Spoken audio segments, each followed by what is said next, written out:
بسم الله الرحمن الرحیم. درس امروز ما از چپتر نمبر 6 TCP/IP مدل OSI مدل خواندیم. صحیح است؟ حال ما TCP/IP مدل میخوانیم. TCP/IP stack TCP/IP stack یا هم TCP/IP مدل این هم مثل OSI مدل است. خب قبل از OSI جور شده بود. یعنی این هم یک مدل است. مدل یعنی چی؟ یعنی یک دیاگرام واره است که ما بک‌گراند سند ریسیو دیتا را بفهمیم که همین مسیج شما که در واتساپ سند میکنین و نفر جانب مقابل زود که در ریسیو میکنه مثلا همین که در بک‌گراند سند شد این چه قسم شد. برای این ما مدل جور کردیم که هر لیر شه یا هر بخش جایی که شما تایپ میکنین این که سند میشه در بک‌گراند در لاین یا در موج میره پس که ریسیو میشه این چه قسم میشه. ها این کلش ما استپ بای استپ در TCP/IP مدل اول ما داشتیم حالا میخوانیم و بعد از باز OSI مدل آمده بود. TCP/IP stack توسط DoD چی شده بود؟ دیولپ شده بود. DoD Defense Department of Defense USA یا امریکا توسط از اونها جور شده بود در سال 1973. چرا 1973؟ همون وقت بود بار اول اونها نتورک ساختن یا شبکه را ساختن. خواستن که ریاست های خدا یا وزارت های دفاع بخش های دفاع خدا وصل بسازن و از اونا به چی نیاز داشتن؟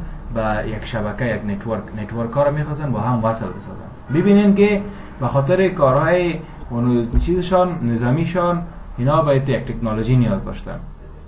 پس اینا چی کردن؟ وقتی که وصل کردن سیستم خدا تکنولوژی جور کردن مثلا لاین ساختن، دیگه سویچ فرض مثال کامپیوترهای خاص ساختن، برای از او پورت یا RJ45 جور کردن. صحیح است؟ کانکتور جور کردن، این چیزا رو ساختن. این خود کلش بخش هاردور بود. در بخش سافتور خیلی چیزی کردن اینا سافتور TCP/IP رو جور کردن. TCP/IP رو جور کردن به خاطر فهم از این که مردم بفهمه اصلا در بک‌گراند چطور دیتا سند میشه. مدل جور کردن. مدل چی است؟ TCP/IP مدل. TCP مخفف چی است؟ ترانسمیشن کنترل پروتکل و IP شم اینترنت پروتکل. گفته میشه که این 5 لیر داره. اما OSI چند لیر داره؟ 7 لیر داره. اپلیکیشن لیر، ترانسپورت لیر، نتورک لیر، دیتا لینک لیر و فیزیکال لیر. Each layer has a different but specific processing function. هر کدامش فرق میکنه اما مخصوصا کارهای مختلف انجام میدن. تمام از اینا رو ما در OSI مدل کاور کردیم. فکرتان است خواندیم. TCP/IP پروتکلز، پروتکل هایی که ما در TCP/IP داریم. در اپلیکیشن لیر کدام پروتکل ها کار میکنن؟ HTTP، HTTPS، DNS، DHCP، TFTP، SMTP، Telnet، FTP، POP3. اینی پروتکل ها هستن که در بخش چی کار میکنن؟ اپلیکیشن، یعنی در داخل اپلیکیشن هستن. صحیح است؟ همین که شما ایمیل که چی میکنین؟ نه ریسیو میکنین در کامپیوترتان. ویژه کدام چی کار میکنه؟ سند که میکنین SMTP، ریسیو که میکنین POP3. دوجه کار میکنه این پروتکل در صفحه تان. همین که ایمیل براتون میاد کی برات ایمیل روان میکنه؟ POP3. که روان که میکنین خودتان کدام پروتکل روانش میکنه در بک‌گراند؟ SMTP. خب DNS هم قسم DHCP باز اینا رو میخونیم. FTP هم قبل از HTTPS بود، فایل ترانسفر پروتکل. این که شما میل یا تکست روان میکردین در میل تان اگر عکس یا داکومنت تان روان میکردین در پالوی SMTP FTP هم کار میکرد. SMTP پروتکلی است که چی میکنه؟ میل که سند میکنین ایمیل شما را یا مسیجی را که شما روان میکنین براتون سند میکنه. اگر در مسیج تان باز فایل باشه، داکومنت یا فایل، او را باز در پالیش FTP هم کار میکنه، فایل ترانسفر پروتکل ای هم کار میکنه. وقتی که میل تان ریسیو میکنین باز کی کار میکنه؟ POP3. اما قسم HTTPS و یا HTTP که دیتا شما را سند میکنه یا ریکوست تان سند میکنه. دیگه پروتکل ها را میخونیم. و پروتکل هایی که در ترانسپورت لیر است هم دو تا مشهور است، TCP و UDP. قبلا هم خوندیم. TCP ترانسمیشن کنترل پروتکل این دیتا شما را سند میکنه اما توتا میکنه و باز وقتی که سند میکنه بر شما اطمینان میده که این سند شد. TCP. UDP چی است؟ باز دیتا را خوب توتا میکنه اما سند میکنه بر شما اطمینانی نمیده که سند شد یا نشد. مثل ویدیو کال یا وایس، صدا قطع شد پس ریکاور نمیشه چیزی را گفته بود نفر اون گفته بود دیگه تیر شد باز سر بگو بله میشنوی؟ میشنوم. میشنوی؟ میشنوم. ما میشنوم. خب یک ساعت نگفت داره ایستم تو نشنیدی، ما قصه هم کردیم، قصه ما بیخی خلاص هم شده. کی از UDP از اینجا گناه از UDP از این دیتا را صحیح سند نمیکنه. اگر TCP که می بود باز زیاد سلو باید تا کو مسیجی که گم شده او را که ریکاور میکرد تو باز میشنیدی، باز دوم گپ شنیده میشد، بسیار وقت میگرفت. از خاطر خوبیش دمی است که گپ نشنیدی پس سر گپ بزن که سر کامپیوتر یا سر سرورها یا لاین ها فشار نبیه. سندش کو مقصد دیتا را. بعدش نتورک لیر از این باز چی را داره؟ IP، ICMP و ARP. ICMP و ARP بخیر میخوانیم انشالله. IP را خواندیم. دو تا ICMP یا ARP هستن، بیا بسیار ساده هستن. همین که شما فکرتان باشه در CMD صحیح است. مثلا پینگ میکنین، کی را پینگ میکنیم؟ به طور مثال www.google.com. ما پینگ میکنم مسیج ما را، امی پینگ مسیج ما که می سند میشه، ایرا کی سند میکنه؟ ایرا ICMP سند میکنه. let me check، ما اینترنت نداریم. خب به طور مثال اگر ما چی کنم، یکی از IP های ببینیم که داخل 192 168 وارا میخوانیم هم انشالله. ببینیم کنکت میشه نمیشه. خب ما در داخل کامپیوتر ما چی داریم؟ NIC داریم یا وای فای. بخوایم وای فای ما را تست کنیم، پس ما از یک دانه چی استفاده میکنیم؟ از یک IP که اساین شده، رزرو شده. این IP های رزرو شده را میخوانیم. دات چند است؟ 127.0.0.1. این ریپلای میآید. یعنی وقتی که ما بخوایم امی وای فای خود یا نتورک کارت خود تست کنم، از اینی IP استفاده میکنم. باز من چی میکنم؟ پینگ 127.0.0.1. یعنی سه پورشنش که از خالی مانده. این یکی از امی اشتباهات آینا بود. خب یک دانه بسته امی IP پابلیک چی کردن، اینا ضایع کردن خاص به خاطر تستینگ چی؟ تستینگ NIC کارت. ببینین نتورک چی هست؟ 127 کلاس A بیخی نمیره ضایع کردن. این دیگه صرف در کجا یوز میشه؟ در تستینگ NIC کارت مکمل را ضایع کردن. تقریبا چقدری هاست داره؟ 16 میلیون هاست ضایع کردن اینا. این که سبنت شه و باز بیخی، یعنی این یک مشکل داشتن. خب مطلب در کجا بود؟ مطلب ما ICMP بود. ICMP خودش یک پروتکل است، این در بخش نتورک کار میکنه. و ICMP همی که ما پینگ میکنیم اینمی خودش چی است؟ مسیج های ICMP است. این که پس با ما ریپلای میه، اینا چی هستن؟ ICMP هستن. ICMP مسیج. اوکی. ARP میخوانیم بخیر. دیتا لینک لیر. در دیتا لینک لیر کدام پروتکل ها را داریم؟ PPP، HDLC و ایترنت. PPP و HDLC خونه شدن حاله یوز نمیشن و ایترنت است. ایترنت چیزایی که است اونا کلشان شامل است. و در فیزیکال لیر ایترنت هم است، توکن رینگ و فاست ایترنت موضوعات که باید میخوانیم. یعنی در ایترنت و توکن رینگ و فاست ایترنت یا چیزای تکنولوژی کنه بودن.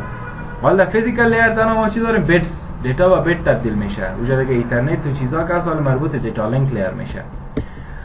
خب این هم دیوایس هایی که در هر بخش کار میکنه. TCP/IP مدل ببینید، اپلیکیشن، ترانسپورت، اینترنت یا لینک لیر. این قسم هم گفته میشد قبلا، بعد از او باز که نیو شد اپلیکیشن لیر، ترانسپورت لیر، نتورک لیر، دیتا لینک لیر، فیزیکال لیر.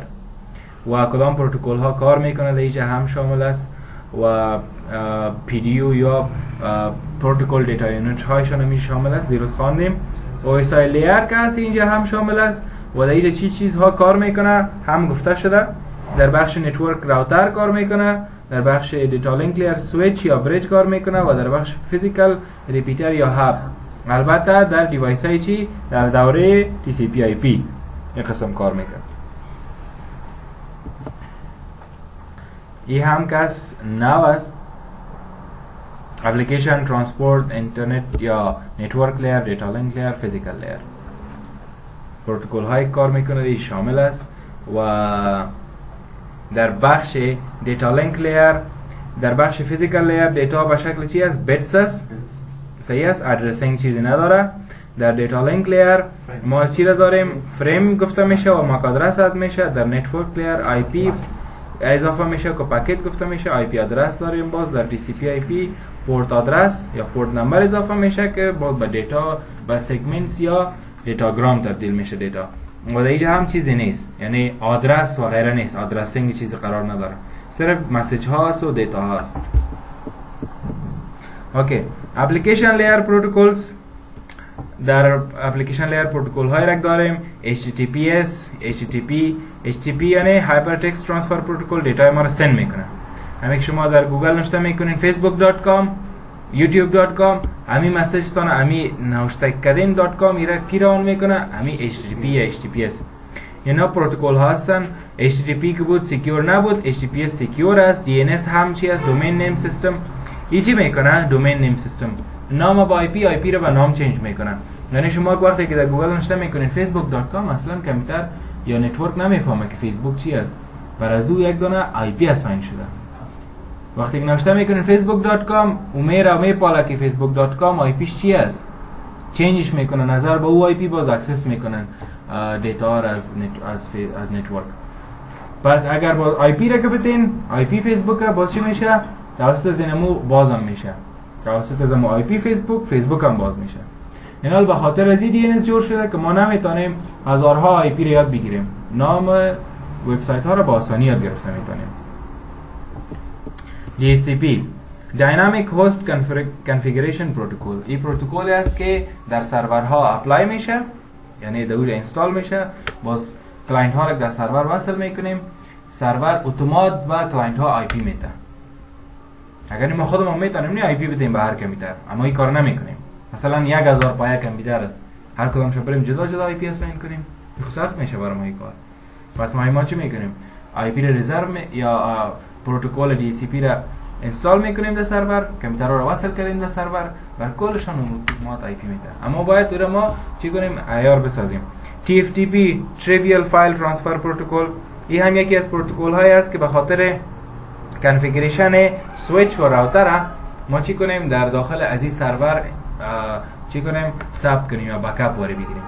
مثلا در سویچ و راوتر ما چیزی کنفیگریشن کردیم، بکاپش یا مو در کنفیگریشنش چی بگیرم؟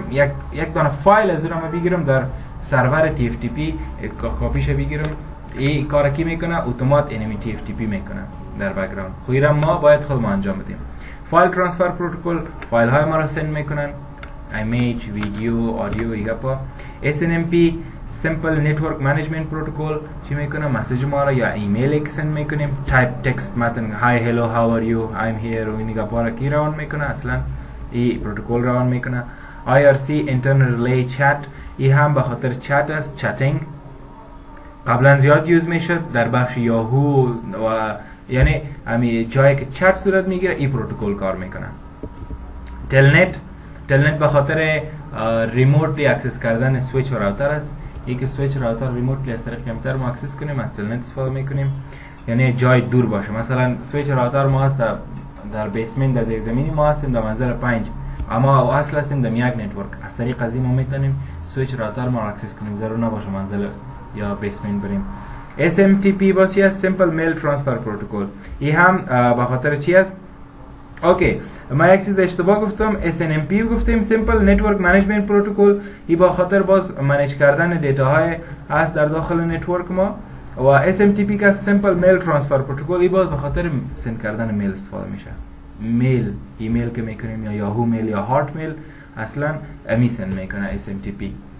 و IMAP 4 IMAP هم ورژن داره از خود. IMAP 4 Internet Message Access Protocol. این باز وقتی چیزهایی را که اکسس میکنیم ایمیل هایی را که ریسیو میکنیم که از بر ما سند کرده، POP3 و IMAP چی میکنه؟ با ما میارش از سرور با ما میارش در کامپیوتر ما شو میشه. کی میکنه؟ امی دو تا پروتکل ها.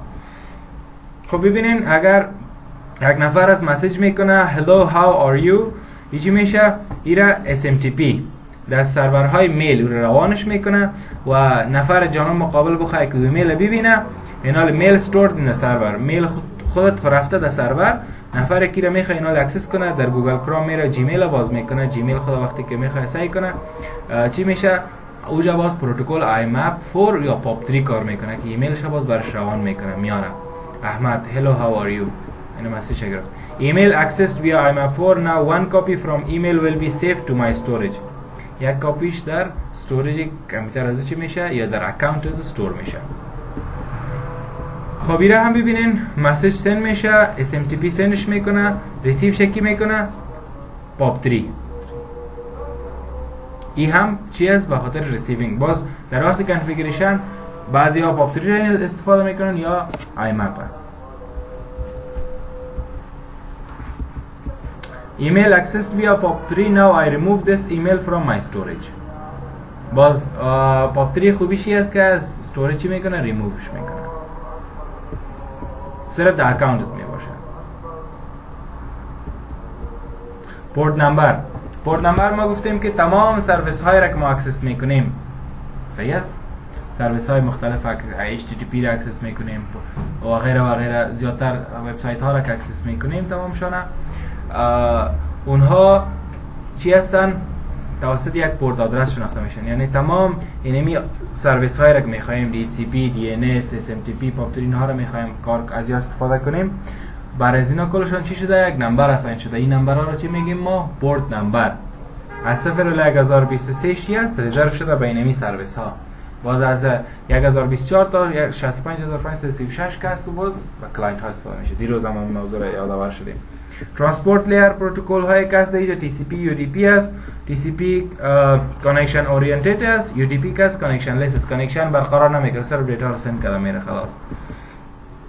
خب TCP ریلایبل است و UDP که است ریلایبل نیست، یعنی قابل اعتماد نیست. دیتایتون سند شد نشد doesn't care.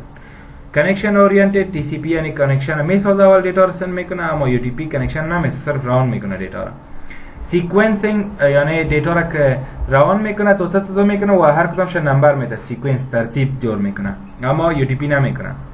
خب TCP در کجا یوز میشه؟ به خاطر ایمیل سندینگ، فایل شیرینگ اند دانلودینگ. اما UDP در کجا یوز میشه؟ ویدیو اند وایس کال. این هم فرق بین هر دو دارشان. TCP کدام پروتکل نمبر یوز میکنه یا پورت نمبر؟ پورت نمبر TCP چی است؟ 6 است. از UDP پورت نمبر چند است؟ 7 است. DNS DHCP هم همیشه کار میکنه. نتورک لیر پروتکل. دیجا پروتکل های رک داریم IP، ICMP. IP اینترنت پروتکل خوانیم، صحیح است؟ ICMP چی است؟ اینترنت کنترل مسیج پروتکل که اینمی مسیج های پینگ مارک است، امی مسیج های چی است؟ ICMP است اصلا. ای سند میکنه. و ARP کاس ادرس رزولوشن پروتکل ای چی میکنه؟ مک آدرس با IP را با مک آدرس چنج میکنه. این قسم است. اینو میخوانیم باز. دیتا لینک لیر. دیجا پروتکل های کاس. در دیتا لینک لیر خو مک کار میکنه میشه is responsible for 4 operation. First operation is encapsulate the data. اولین کار رک میکنه encapsulate میکنه کی؟ HDLC encapsulate میکنه، یعنی مک اضافه میکنه.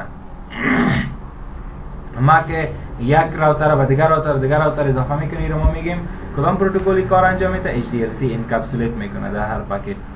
و پوینت تو پوینت پروتکل پوینت تو پوینت دیتا را سند میکنه از یک راوتر به دیگر راوتر یا از یک کامپیوتر اگر در یک سویچ وصل باشین دایرکتلی به یکی دیگه چی میکنه؟ ترانسفر میکنه. و آرپا توسط کدام کمپانی جور شده بود؟ آرپا ادوانس ریسرچ پروژکت ایجنسی. صحیح است؟ امی پروتکل ها یه بخشی که ما داریم در دیتا لینک لیر پروتکل هایی که بود توسط کی دیولپ شده بود؟ توسط آرپا. این آرپا مربوط کی میشه؟ امو دیفنس امریکا میشه، مربوط ریاست دیفنس امریکا. اپریشن بعدی که است تگینگ میکنه هاپ تو هاپ مک آدرس. هاپ تو هاپ یعنی راوتر از هر راوتر که ما میگذاریم، مثلا از اینجا که مسیج شما سند میشه تا سرورهای گوگل راوترهای زیادی است. دیروز هم مثال دادیم.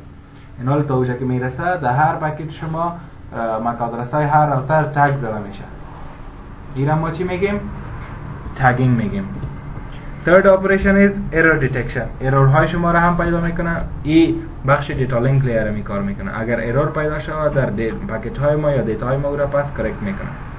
فیزیکال لیر دیگه بر کل ما معلوم است دیتا را به شکل چی؟ به شکل بیتس یا به شکل موج یا الکتریسیتی چینج میکنه. خب ایترنت ما گفتیم نوعی از نتورک است که چقدر دیتا را ترانسفر میتونستیم؟ 3 MB بعد از چی شد 10 MB. حد نهاییش 10 MB. اینترنت یک نوع وقت نتورکی بود که از 3 MB شروع تا 10 MB چی میکرد دیتا رو ترانسفر کرده میتونستیم از لاین های تی پی کاتگوری 3 استفاده میکردیم 10 MB ش البته قبل از اون تکنیک نت بود.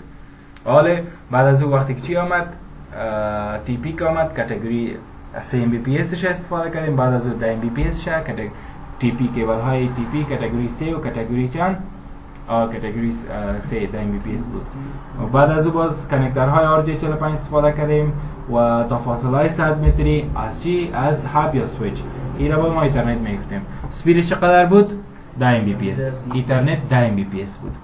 فاست اینترنت که آمد ای باز چی شد 100 Mbps شد. گیگ اینترنت که آمد 1000 Mbps شد. TCP لیر های TCP کس اپلیکیشن لیر، ترانسپورت لیر، نتورک لیر، دیتا لینک لیر، فیزیکال لیر. مک آدرس در دیتا لینک لیر چی است؟ مک آدرس است که کار سویچ می باشه. یعنی وقتی که در دیتا لینک لیر ما میگیم که دیتا ما سند میشه مک آدرس اضافه میشه و کی کار میکنه؟ اصلا سویچ میکنه. در لیر دیتا لینک لیر سویچ کار خود انجام میده. در لیر دیتا لینک سویچ کار میکنه. در لیر نتورک راوتر کار میکنه و ای چی میکنه؟ آی پی رو اضافه میکنه و هم در بخش ترانسپورت لیر دیتا یا پاکت های ما پورت نمبر توش اضافه میشه و خلاص اما خلاص دیگه. OSI یک فهمیدین این بسیار ساده است.